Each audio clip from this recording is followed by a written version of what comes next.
Today, Vice President Kamala Harris placed her first call to the president of Guatemala to discuss the need to work together in order to stem the influx of Guatemalans coming to the border and creating opportunities for them at home. But the reality is life for many people in Guatemala is mired with poverty and violence. Our Marcus Moore traveled to the Central American nation where he spoke to people who are desperate to make the trek north in the hopes of finding a new life. Away from the hustle and bustle of Guatemala's capital city, small communities dot the mountainous terrain. It is unequivocally beautiful, majestic even. But in the midst of the serene views, people here are struggling to survive. There is extreme poverty. Buenos días, me llamo Marcos. Juana is a single mother sharing this house with 3 of her kids and her parents about 3 hours from Guatemala City. It is not much, but it's her little mansion, as she calls it. It's a pleasure for me to have you in my mansion. In my home, my tin home, but it's my little home. Tú tienes un vista muy bonito también. Sí, muy bonito, muy bonito. Yes, it's very beautiful, very beautiful. It's a place with lots of fresh air and healthy because there's not a lot of pollution from cars. The 35-year-old shells tamarind seeds to earn a living, but a full day's work isn't nearly enough to support her family. Lo que uno gana en todo el día, a veces no alcanza ni para. Whatever you make in a day is not enough to get you food. So that is my situation here. It's tough because I am both the mother and the father of my children. I'm giving them an education. All 3 of them are in school. They ask me for things for school. I don't have any money. I have to go out and work. I have to go out and wash and iron and search whatever I can find for the day. Even though her earnings aren't sustainable, she's gathering all she can to pay a smuggler to take her to the United States. But it is not an easy choice. The tears that roll down her cheek reveal the weight of her decision. Right now, she doesn't have the money to bring her kids on the risky journey with her. She has no choice but to leave them behind. Sometimes I see my son walking barefoot, and I say to him, "Put on some shoes." "My shoes are broken," he'll say. And I'll say, "You see? That's why I want to leave." He'll come back to me and say, "No, Mommy, I'd rather walk barefoot. I'd rather wear the same clothes. I'd rather work, look for a job. We're all going to make it through." Siempre he estado con mis hijos. I've always been with my children. I've never left them. When I go off to work, I try to get home quickly to be with them. So I'm afraid to be far away from them. Llegar a los Estados Unidos y no puedes encontrar un trabajo o ganar dinero. Y entonces, ¿qué? Pues la verdad. Well, to be honest, it's something that I hadn't thought about it that way.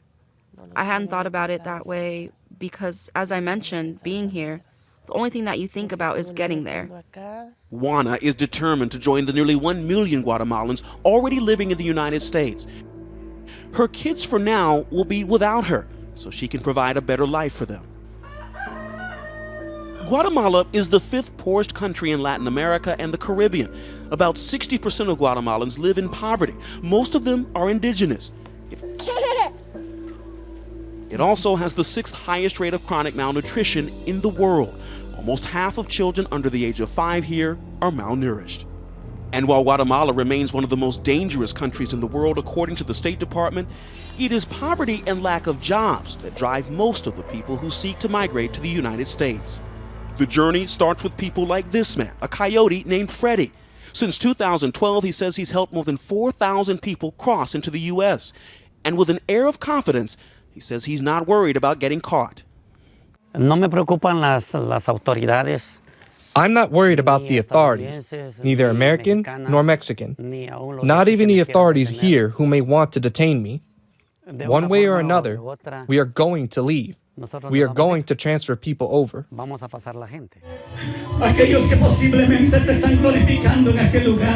Freddie is also a Christian pastor preaching to his followers. He believes that by helping people cross the border, he's doing God's work. Jose is one of his clients. The 21-year-old plans to give his motorcycle to his brother and is mortgaging his property to help pay for the costly trip north next week. His story is the same as so many others we've met here. He wants to earn a livable wage for his work to better provide for his family. La vida acá es muy dura, muy dura.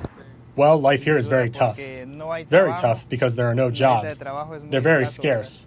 And let's say you find a job, they'll pay you poorly and will want to exploit you. If his journey to the United States goes as planned, he'll end up crossing the river separating Guatemala and Mexico. The same location where we watched as dozens of people ferried over to the northern bank and were then ushered into a fleet of waiting taxi cabs, all before being whisked away down a dusty road. Women and children on the Guatemalan side, loading onto the boats. Many of them with just the one bag each. And they will get onto these boats, and it really does seem like a system, an organized system that is running like clockwork. A steady flow of men, women, and children, many with nothing more than a single bag and a dream fueled by hope for a safer and better life. It is something that's been occurring now for years. We also saw it when we were in Mexico in 2018. All along the highway here, you'll see moments where migrants are literally blocking the highway, hoping that a truck like this will stop and give them a ride farther north. Certainly gives you a sense of the desperation. Freddie says the stream of people in Guatemala wanting to head north won't stop until economic conditions improve for everyone in the country. And for Juana, each day is bringing her closer to getting the money she needs to cross over to the U.S. But it also means those precious few moments with her kids are dwindling. And right now, it's clear they want nothing more than for her to remain by their side. Marcus Moore, ABC News, Chiquimula, Guatemala. Interesting to see what motivates people. Our thanks to Marcus for that. Hi, everyone. George Stephanopoulos here. Thanks for checking out the ABC News YouTube channel. If you'd like to get more videos, show highlights, and watch live event coverage, click on the right over here to subscribe to our channel. And don't forget to download the ABC News app for breaking news alerts. Thanks for watching.